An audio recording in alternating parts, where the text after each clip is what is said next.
Hey guys, welcome to Chinese Stories. Tonight, we're diving into something most people have never even heard of, but once you do, you won't forget it. Imagine a fire, not the kind with flames and smoke.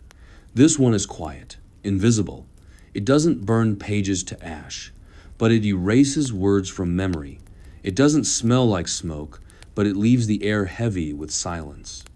This is a fire that crept into China's medical history, and nobody called the fire department. So, before you get comfortable, take a moment to like the video and subscribe. And tell me in the comments, what city are you watching from, and what time is it where you are? Now, dim the lights, and let's ease into tonight's journey together. It all started without a bang. No big government announcement, no headlines screaming censorship, just silence. One day, a few medical books weren't on the shelf anymore.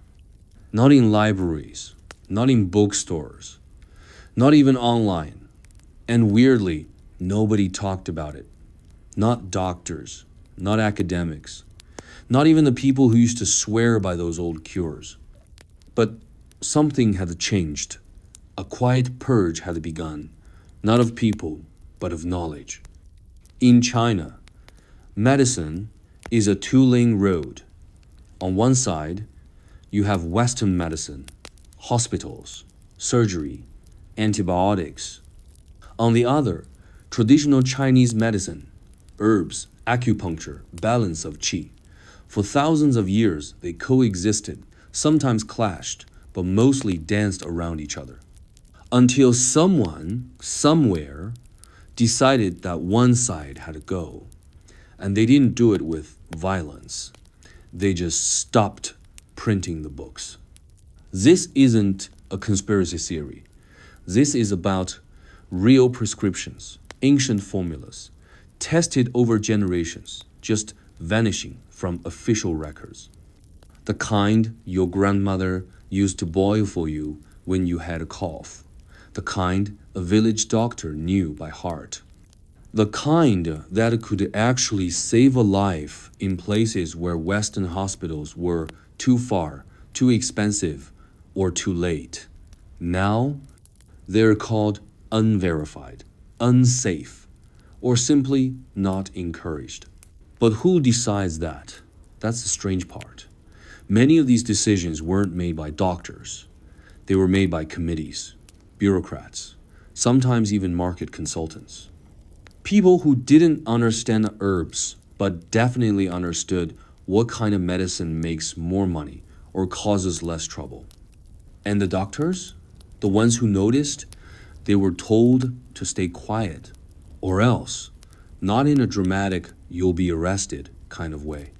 More like, your book won't get published, or your license might take longer to renew, or worse, this is not aligned with national health guidelines.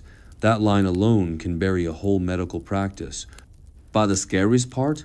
Regular people didn't notice, not because they didn't care, but because it was so subtle. One day, grandma's herbal soup stopped showing up on health shows. The next, pharmacies didn't carry those roots anymore. Then, the names of certain doctors just disappeared from medical journals. It was like watching a painting fade, while no one noticed the color draining out. And what replaced it?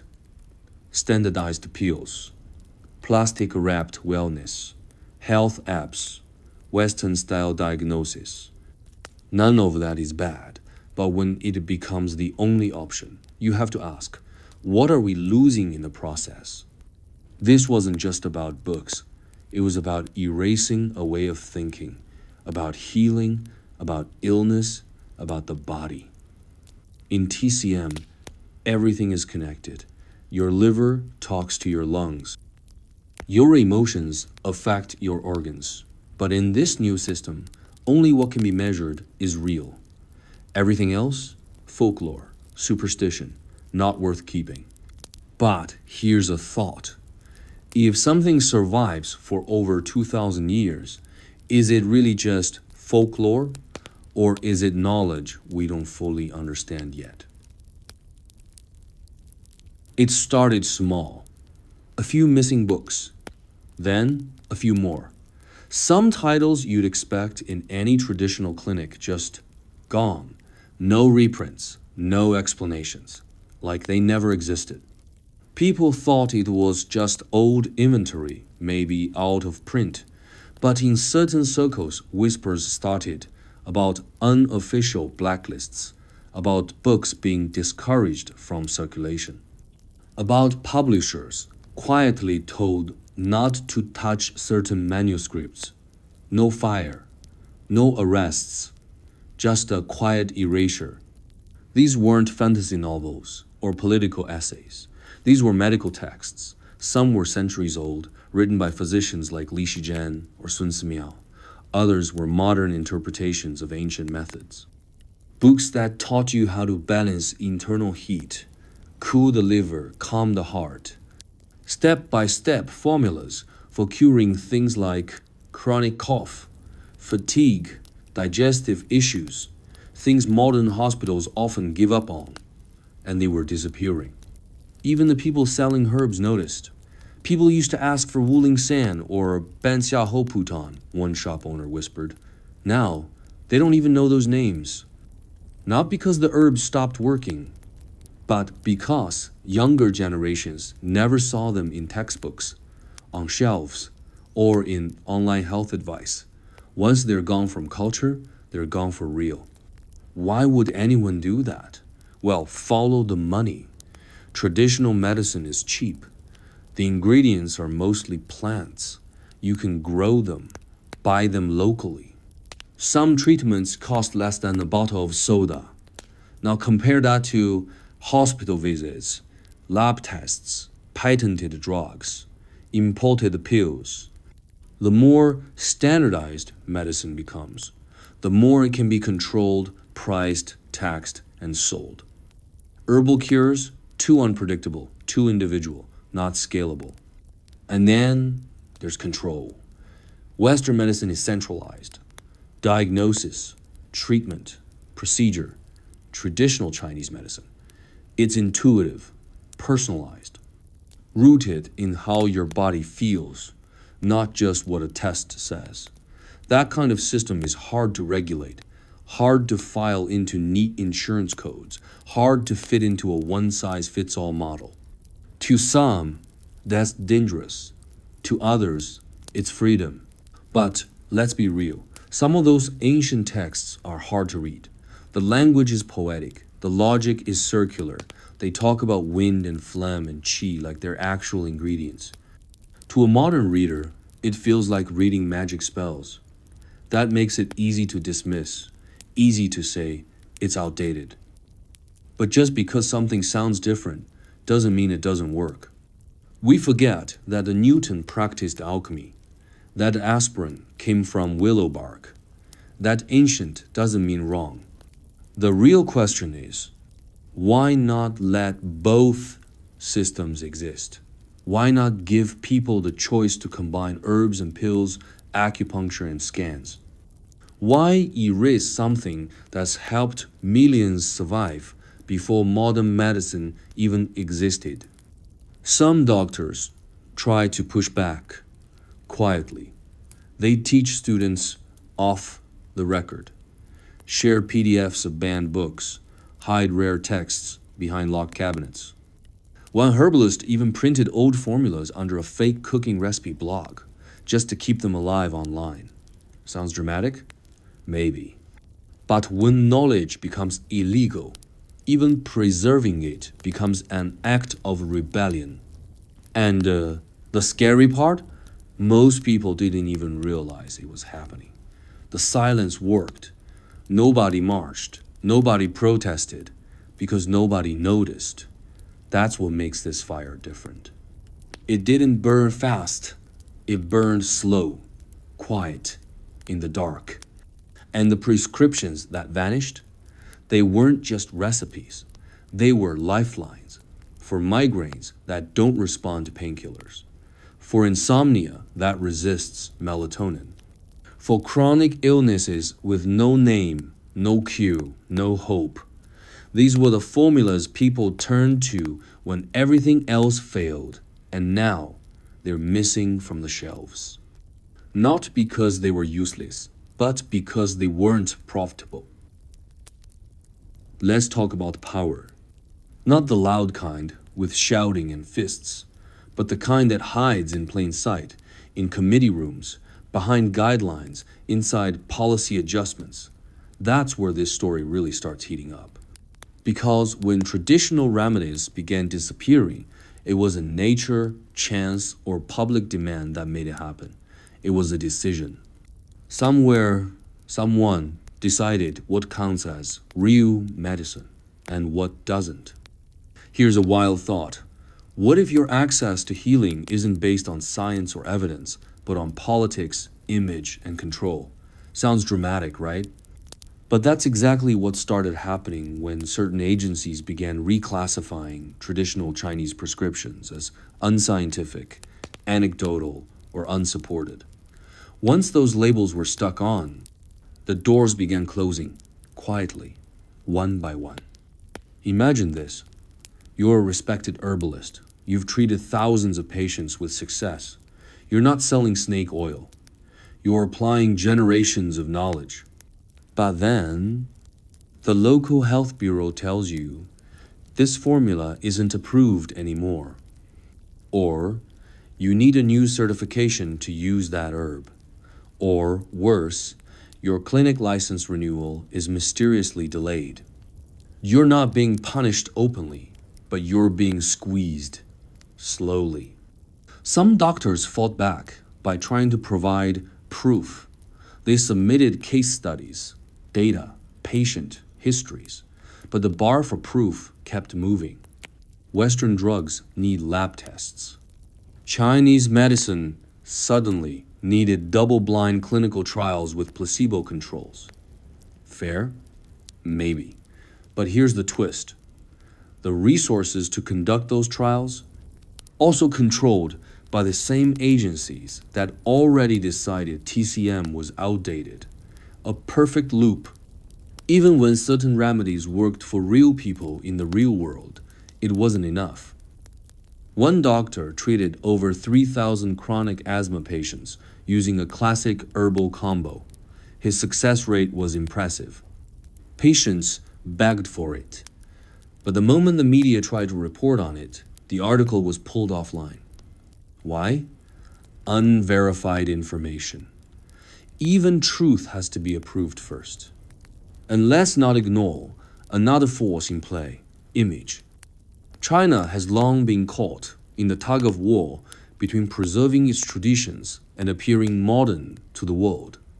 Western medicine looks sleek, scientific, futuristic. Traditional Chinese medicine, to some, it looks like a wooden box full of roots and folklore. So, in trying to be taken seriously on the global stage, China began to clean house, starting with the things that felt too old. The irony? While some local regulators were suppressing these treatments, people in other countries, Germany, Japan, even the US, were importing Chinese herbs, studying their effects, and opening wellness clinics based on them. That's right. The thing being erased at home was being celebrated abroad. Makes you wonder who's really behind the curve. Let's pause here. We're not saying every ancient remedy is perfect. Some formulas are outdated, some practices are dangerous, and yes, there are frauds out there pretending to know what they're doing. But that's true in every field, finance, tech, even Western healthcare. You don't throw out the entire library because one book had errors. So, who really benefits when traditional cures disappear? Pharmaceutical companies selling patent drugs, hospitals charging high-tech treatment fees, government agencies streamlining regulation, all of the above? The more control you have over what people must buy to stay healthy, the more you control everything else, compliance, economy, even culture. And in the middle of all this, the patient, just a regular person trying to feel better, caught between a shrinking set of options and a growing wall of rules. Want to try that herbal decoction that worked for your grandfather? Sorry, not approved. Want to read the original text? Out of print. Want to learn from a traditional master? He retired. All was forced too. So here we are, a healing tradition that survived dynasties, invasions, famines, and revolutions is now being slowly drowned in bureaucracy and silence. Not because it stopped working, but because it stopped fitting the system. Now let's talk about the people who vanished, not physically but professionally. Healers, scholars, masters of medicine who once held entire villages together with just a pulse diagnosis and a bag of herbs.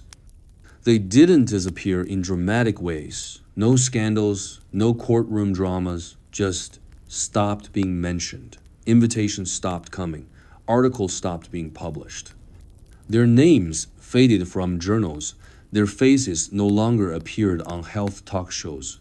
One by one, they were made invisible. Take Lao Liang, a third-generation herbalist from Sichuan. He treated patients from dawn till dusk using formulas passed down in his family.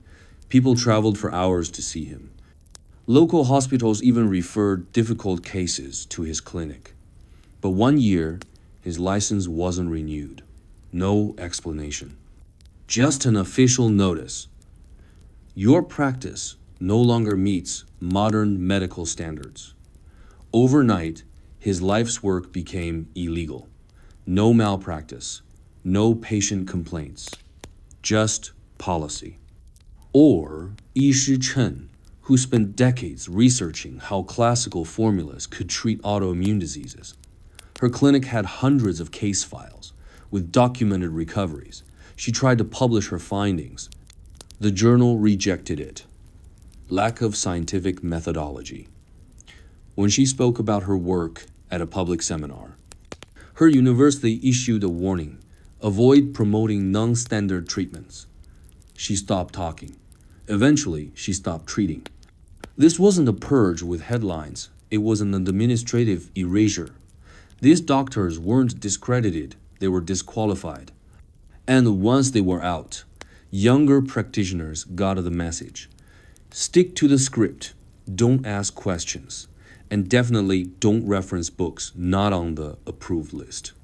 Students in traditional medicine schools also felt the shift. Curriculum updates slowly removed classical texts.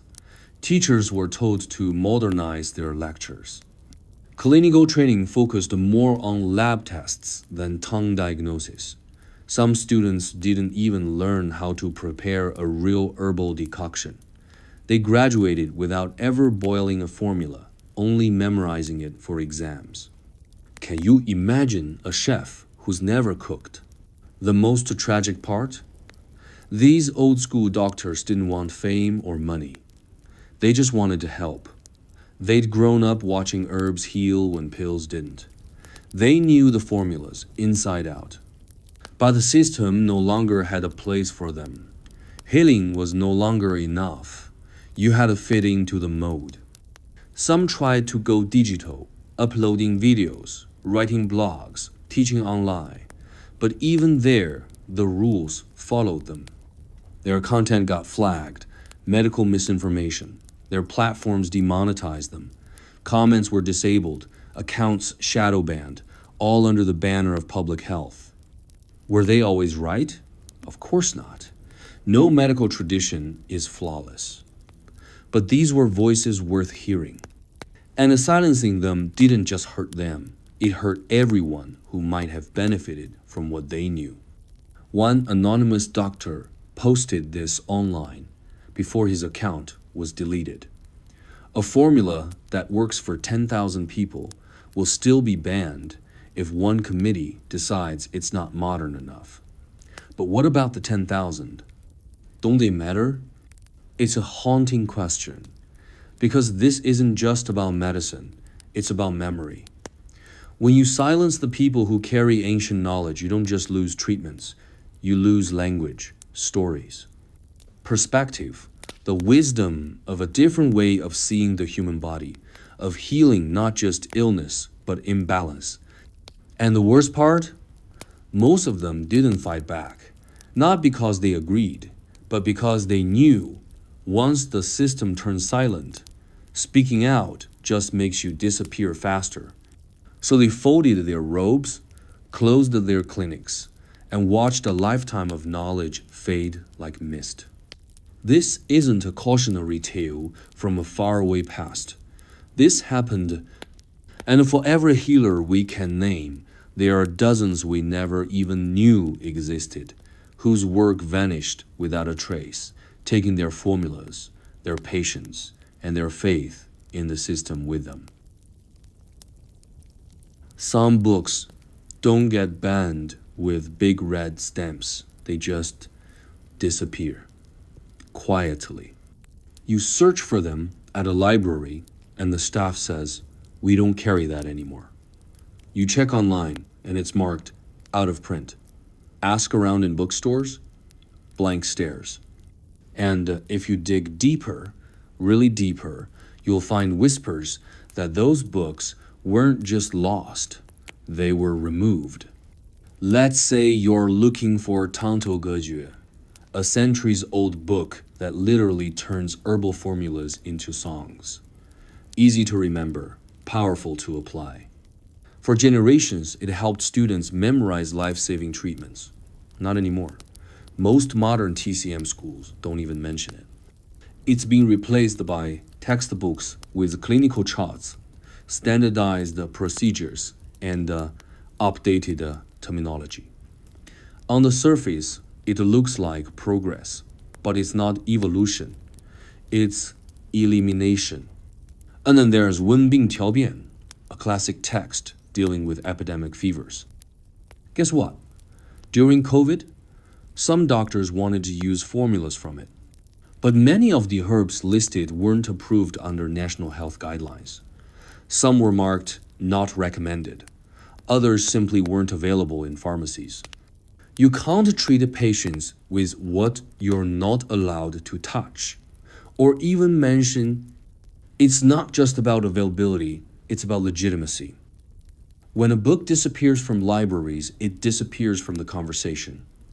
Students don't study it. Doctors stop quoting it. Patients never hear about it. Eventually, it becomes a rumor, something your grandpa once saw on his shelf, but nobody else remembers. You might wonder, why not just digitize these texts? Put them online, problem solved, right? Here's the twist. Many were digitized, but then gone. Websites taken down. Files scrubbed. Search results filtered. Some PDFs even replaced with modern interpretations, toned down, edited versions that removed outdated concepts like qi stagnation or meridian imbalances. What you're left with is a watered-down shadow of the original. One herbalist shared this story. She had a full collection of rare medical scrolls inherited from her grandfather. She tried to scan and upload them for free. Within weeks, her domain was blocked. She received a notice, unauthorized dissemination of unverified medical information. She appealed, no response. She now keeps the scrolls in a locked cabinet, unsure if sharing them would get her into legal trouble. And here's where it gets deeper. Some of these forbidden pages don't just contain medical knowledge. They carry a worldview. They talk about treating the whole person, about aligning with the seasons, about emotional health as part of physical health. Ideas that don't fit neatly into modern diagnostic codes. Ideas that challenge the efficiency-focused, symptom-driven model we've all gotten used to. Ideas that ask you to feel, not just test. That makes them dangerous, not because they're false, but because they're different. The truth is, not all these lost books were flawless. Some contained outdated or even harmful advice. But instead of honest discussion, we got silence. Instead of evaluating and updating, we got deletion. Instead of coexistence, we got erasure. And that's not medicine, that's control. Ask yourself, when knowledge becomes something that needs permission to exist, are we still in a world of healing? Or have we crossed into something else entirely? And the craziest part? No one can tell you exactly who decided these books had to go. No single villain. No dramatic announcement. Just a series of edits, guidelines, budget cuts, curriculum changes, and keyword filters, like a ghost with a red pen, slowly scribbling out the margins of history. The forbidden pages aren't just texts, they're testaments to a time when healing meant more than a pill, when a book wasn't just read, it was practiced, lived, passed down in whispers.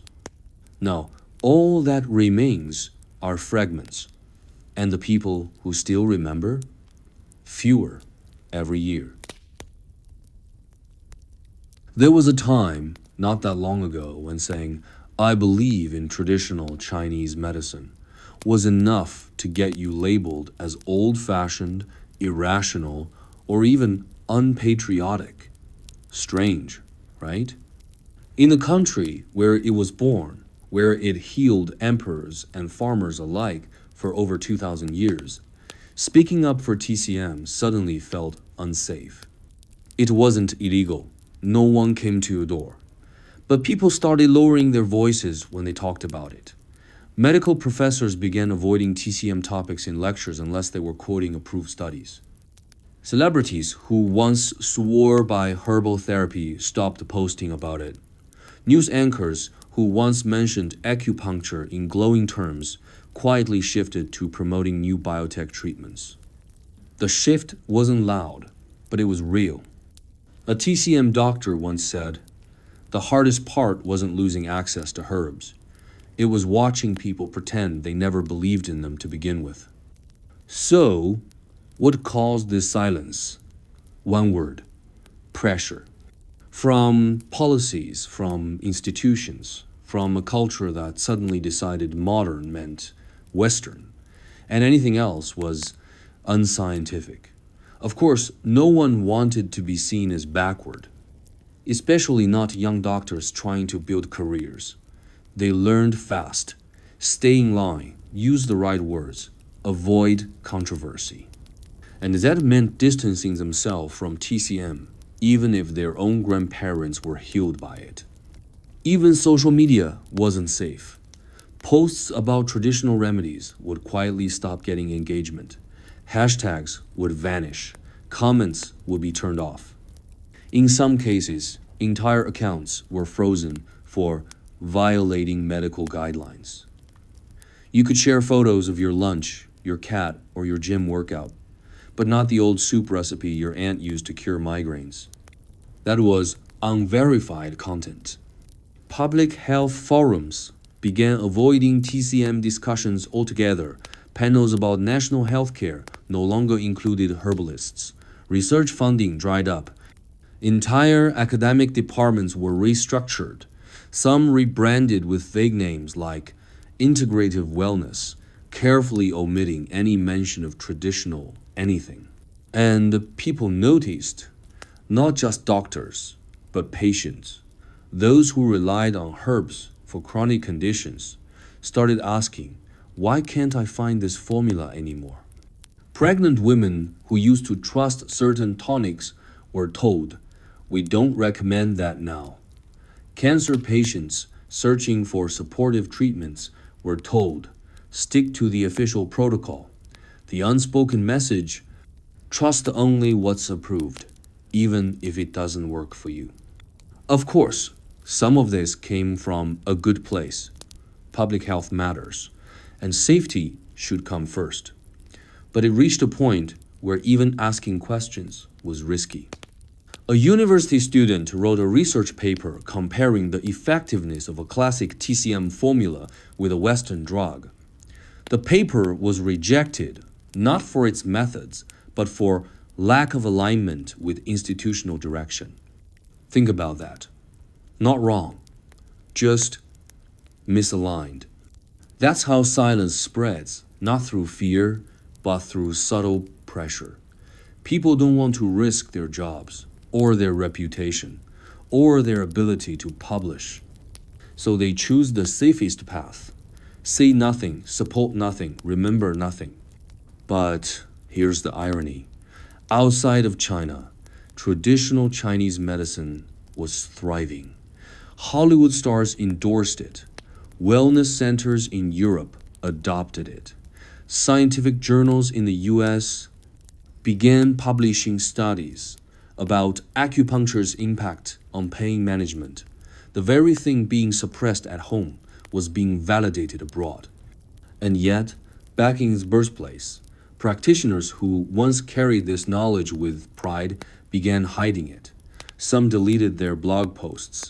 Others stopped taking apprentices. One elderly healer burned his notebooks before retiring, just in case they caused unnecessary trouble for his family. Think about that. A man spends 50 years healing people, then burns his life's work out of fear. That's not progress. That's cultural amnesia. And it didn't happen because TCM failed. It happened because silence became safer than truth. Because staying quiet was easier than defending what was no longer fashionable to believe in. And when silence spreads, truth doesn't just get buried, it gets forgotten. Imagine being a healer, not a magician, not a miracle worker, just someone who truly wants to help. You've studied for years, memorized ancient formulas, observed hundreds of pulses, and watched people walk into your clinic coughing and walk out breathing. That's not magic. That's skill. But now, suddenly, you're told, your way isn't valid anymore. Not illegal, just discouraged. Quietly, sidelined. This was the dilemma faced by many traditional Chinese medicine practitioners. Some tried to adapt. They began dressing their old knowledge in new language, replacing qi deficiency with energy imbalance, or liver fire with systemic inflammation. They used scientific terms to stay relevant. But deep down, they knew. The more they translated, the more they diluted. One practitioner confessed, I used to diagnose based on what I felt. Now I'm told to diagnose based on what I can code into a form. This shift wasn't just linguistic. It was emotional. Generations of TCM masters taught that a doctor's intuition, observation, and empathy were as important as the herbs themselves. But in today's world, healing had become a checkbox, a clinical guideline, a race for compliance. So what happens when you're stuck between tradition and regulation, between what works and what's allowed? Some healers stayed silent. They continued practicing, but only the parts that passed the audit. Others left medicine entirely. It's better to sell tea than to fake healing, one acupuncturist said before closing her practice. And then there were the rebels, the ones who refused to let go.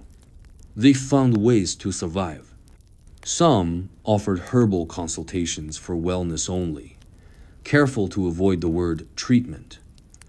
Others sold formulas labeled for research purposes, so they couldn't be accused of making medical claims. A few turned to coded language on social media, posting pictures of ingredients instead of names, writing in metaphor instead of diagnosis. One man opened a bookstore disguised as a tea house. Behind the counter, shelves of out-of-print medical texts. Customers came for the poor, but left with a photocopy of an old fever-clearing formula. If I call it a clinic, they'll shut me down, he said. So now I serve healing with a cup of tea. Was this dramatic? Maybe. But when systems silence knowledge, even survival looks like rebellion. Let's be clear. Not every healer was right. Not every formula was safe. But this wasn't a fight about mistakes. It was about erasure. And erasure doesn't ask if you're right or wrong. It just makes you invisible. And the patients? They were caught in the middle. People with chronic pain, fatigue, insomnia, mysterious illnesses that had no name, these were the ones who suffered most. When mainstream medicine ran out of answers, they turned to TCM. But now, even that door was closing. Imagine going to a healer who says, "I know how to help you, but I'm not allowed to." That's not just frustrating, it's devastating. The saddest part? Many of these doctors weren't trying to resist progress. They just didn't want to abandon something that worked. They weren't anti-science, they were anti-forgetting. They believed there was room for both herbs and machines, both tradition and innovation. But the system wanted a clean break. And so the healer's dilemma grew heavier. Say what you believe and risk being erased, or stay quiet and watch your knowledge die with you. Most chose silence. A few chose exile from institutions, from licenses, from legitimacy, and the tiny few chose resistance, coded, quiet, careful. But all of them carried the same burden, knowing how to heal in a world that no longer wanted their medicine. In every suppressed system, there's always an underground. And traditional Chinese medicine was no different. When the official doors began closing, when books were pulled, clinics shut down, and words like unverified started popping up everywhere, some people didn't accept it. They just went quiet. Then they went underground. These weren't radicals. They were librarians, herbalists, retired doctors, students, people who loved the old ways not because they hated the new ones, but because they believed both could coexist. When one was erased, they didn't protest in the streets. They photocopied. They whispered. They kept things alive. One copy, one patient, one memory at a time. In Chengdu, an old calligrapher started writing out forgotten medical texts by hand. Every page an artwork, every word a form of resistance. He didn't post them online. He just gave them to students who came to visit. Books vanish faster online, he said. Paper lasts longer than policy. Elsewhere, a group of young students formed a secret study group. They gathered in tea shops, reading banned books together like rebels in a spy movie. They didn't see themselves as political. They just wanted to learn what their teachers weren't allowed to teach anymore. Some practitioners shared formulas coded as recipes. A digestive remedy became a stomach-soothing broth. An anti-inflammatory blend turned into winter wellness tea. They weren't trying to fool anyone. They were trying to survive the algorithm. And then there were the digital archivists, tech-savvy believers who built hidden websites to host scanned pages of rare TCM manuscripts, password protected, invite only, shared through quiet networks. Their goal? Not to profit, but to preserve. One coder said, "If they take down the knowledge, I'll put it back up somewhere they can't reach." There was even an unofficial database nicknamed the Herbal Vault, a crowdsourced collection of lost prescriptions, practitioner notes, and oral histories. It wasn't perfect, but it was alive. It breathed. It grew. And every file saved felt like a small victory. Patients were in on it too, desperate ones, the ones who'd tried everything else. They tracked down retired healers, knocked on hidden clinic doors, sent anonymous messages in TCM forums. They didn't want miracles. They wanted options. And when those options were buried, they dug. One woman with chronic nerve pain traveled across 3 provinces to find a retired doctor whose formula had once helped her father. The clinic was gone, the doctor was off the record, but the formula? Still in his notebook. She cried when he handed it to her. not because she was healed, but because someone still remembered. Let's pause here. This isn't just romantic, it's tragic. These people weren't underground because they wanted to be. They were there because a system pushed them out. They were doing what institutions refused to do: remember, preserve, teach. And they weren't trying to overthrow anything. They just wanted to keep the light on while the rest of the world turned it off. But even underground movements have limits. They lack resources, legitimacy, protection. They're fragile. One server crash, one leak, one policy change, and the years of preservation can vanish overnight. The fear is real. The burden is heavy. Still, they keep going. Because once you've seen a formula help someone walk again, or breathe again, or sleep through the night, you can't unsee that. You can't forget it.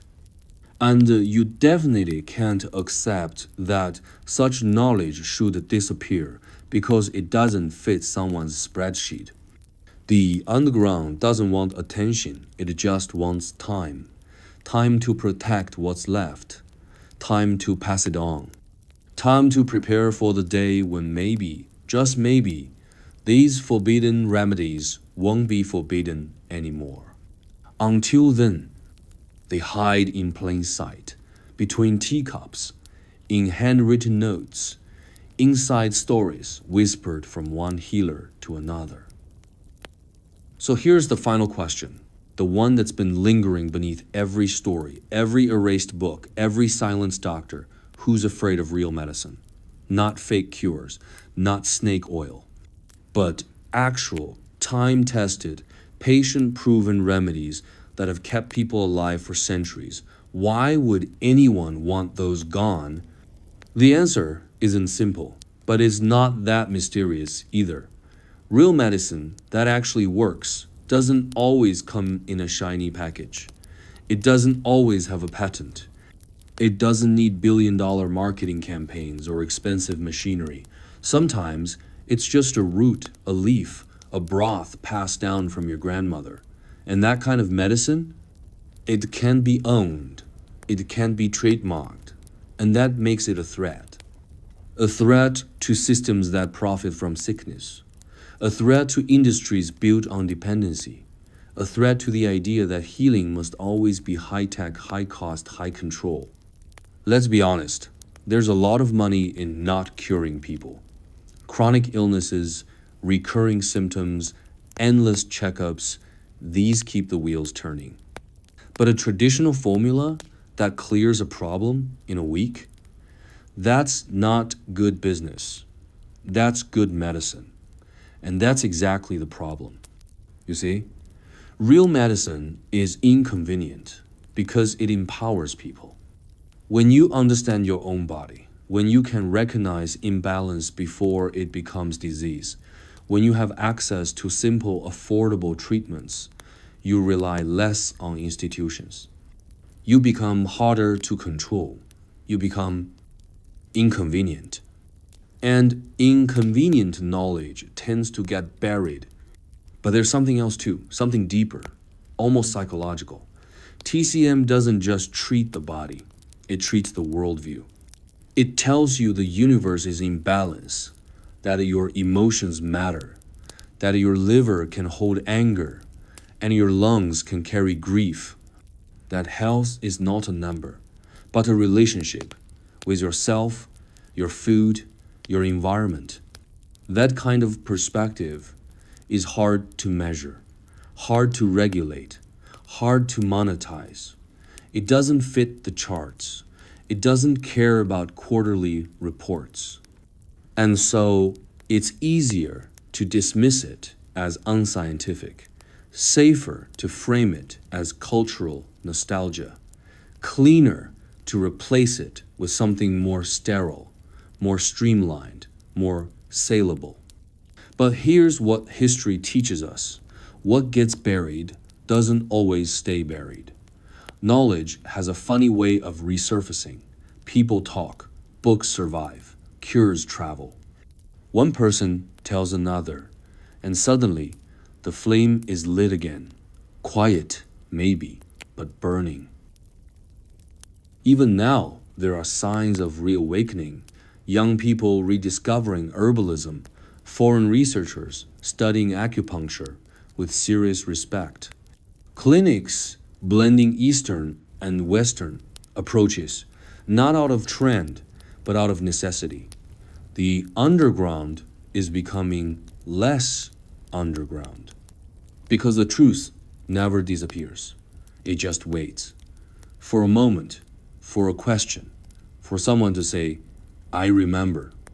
And when that happens, when enough people ask why certain medicines were pushed aside, when they start looking beyond the shelves of pharmacies and into the fields, kitchens, and the stories of their elders, healing starts again, not just of the body, but of history.